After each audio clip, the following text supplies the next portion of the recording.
puso karong buntaga atong makauban ang usa sa mga langyaw nga vlogger nga napamahal na dinhi sa Pilipinas. Ug karon atong ilailahon si Kumander Daot. Maayong buntag kanimo Kumander Daot ug welcome dinhi sa GMA Regional TV Live. Maayong buntag pod. Kumander Daot, nganong kabalo ka magbisaya? Taga-asa man jud ka?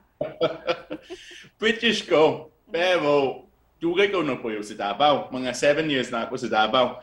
Tapos, nagtuon ko Bisaya, pero hinay-hinay ko nagtuon. Kay sa una, kung wala pa ako nag-vlog, nag-negosyo ko. Pag akong negosyo, nasa bukid, nasa agri. Siyempre, kinang nagkabalog Bisaya, pero pwede ko magkuhan, pwede ko mag-storya, hindi malisod. Tapos, siyempre, hindi maliba, hindi mailad. Busa, let's talk about your career as a content creator. Kano sa ka nagsugod sa paghimo og mga vlogs? Nagsugod ko sa kuwan last 2020. Actually, last 2020, nagpunong ko. Na ako'y fish pond sa una. Tapos, abot sa panahon sa kuwan sa lockdown. Lisod man ayong panahon. Tapos, naabot na ako sa Katiil, sa Davao Oriental sa una. Naabot si Kulas, kaming Pilipino. Naabot siya dito. Tapos, na-appeal ko sa iyang mga vlog. Panagsalan na ako sa likod. Tapos, dagang nagkuhan. Interesado sa akong story. So, kung sa man yung fish pond, nga naman nag-fish pond ka. Tapos, so nagsuga ko vlog. Pero kung pangutanon ka sa imuhang mga family and friends nga naapa dito sa Great Britain, how would you describe the Philippines to them? Oh. Kung ko kay siyempre kung tanaw ka sa media. Tanaw ka mga beaches, mga mountains, mga nature, ana. Siyempre nindot kaayo. Wapo ka na kaayo tanawon, pero ang differentiate rin mga tao. Welcoming kaayo, hospitable kaayo, friendly kaayo. Pero dinhi sa Visayas region, para kanimo unsay imong pinaka-paborito nga historical site or tourist spot? Dakang pud kaayo sa Visayas region. Pero akong favorite nga region naa sa Eastern Samar. And aside sa mga nindot nga mga lugar, unsa usab ang imong mga paboritong pagkaon nga Pinoy? Dakang na pod. Kinilaw akong ko ang pinaka-paborito. Pero, bago lang gikan koan, bakulod, nagmaskawag ko. Tapos, ay grabe kalami ang chicken na inasal. Basta na ay chicken oil.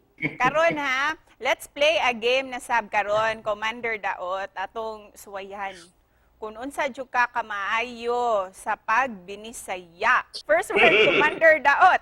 Luling hayaw. Luling hayaw? Unsa na siya Ako kabalo, murag. Kuani Asin siya. Cebuano na, tapos taga Davao ko. Kuani siya, kanang kumbaga, murakag mo adtog nindot nga lugar. So, murakag musuroy, ana. Ay, first time ko ng kuan. Nagunggob. Oo. O, di karon kabalo na ka, pwede na nimo gamiton. The next time na magluling hayaw na sad ka. Alright. Luling hayaw. Gana. Second word, Sige. malumong. Malumong. Muwag familiar ko sa... Malumong. Malumong? Wapod ko kabalo, ha? Malumong means soft. O karon last word nato kani. Sige. Kasing-kasing. Kasing-kasing. Yes. Heart. Heart, kabalo jud si Kumander Kabalo ko na Daot. importante na. Importante kayo na. And Oo. also have a kasing-kasing nga Pinoy. Maunang daghang salamat kayo sa imuhang time nga gihatag this morning kanamo. Kumander Salamat Daot. pod kaayo. And before we end this interview, unsa usab ang imuhang mensahe para sa ato ang mga kapuso viewers nga nagtan-aw karon?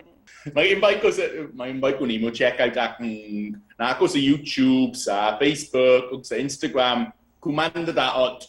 Kumander Daot, Daot. Man, ang Daot murag guba kadtong Mindanaoan version din kay dili ko payat. Sige lang. Sagdi lang akong kung pangalan. Pero Kumander Daot, salamat kaayo kung kumutanaw mo, basta mo linggaw mo. Mao man importante. Salamat kaayo. Og mo-subscribe gayud kami kay nalingaw minimo. Hinaot nga nalingaw sab ka dinhi sa programa. Nalingaw pud ko. Basta lingaw, mao man importante. Daghang salamat kayo, Amping.